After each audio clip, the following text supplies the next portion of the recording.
Hi from Madrid, guys. I'm Fernando with España, and for today's video I'm gonna talk about Spanish cuisine. When people think about food in Spain, the first thing that comes to mind is usually tapas or paella, but there's much more to it. First of all, you must know that the meal routine is different from most other countries. Breakfast is usually light, maybe a coffee and some biscuits, for example. It's light because the largest meal is the midday lunch, which usually consists of several courses and takes place between 2 and 4 p.m. and dinner usually at around 9 or 10 p.m. So what about the food? One of the great things about the Spanish cuisine is its variety. The typical dishes are completely different on every region, and I could talk for days if I tried to mention all of them. So I'm just gonna tell you about a few typical dishes from different regions. For example, what's typical in Madrid? The most famous dish would probably be the cocido madrileño, a chickpea-based stew prepared with meat and vegetables and usually served in three different dishes. Another typical thing you could try are callos a la madrileña, a traditional tripe-based dish. And of course, don't leave the city without having a cup of hot chocolate with churros and porras for breakfast. A very popular kind of pastry.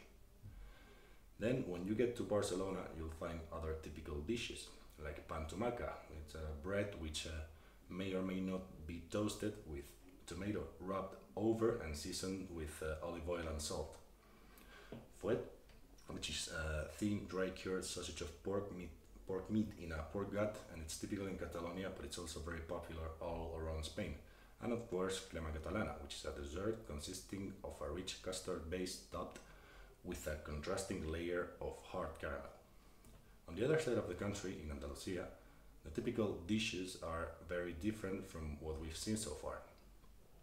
If you are there during the summer, you'll love a big bowl of cold gazpacho, a soup made with tomatoes and other vegetables. Andalusia has a coast almost 1,000 kilometers long, so fish is very present in the Andalusian cuisine too.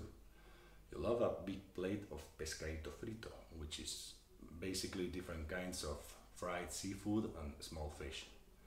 However, if you go to Galicia, you'll see thousands of restaurants that serve mariscada, a very different but very big dish of seafood which includes lobster, spider crab, and many other freshly caught shellfish.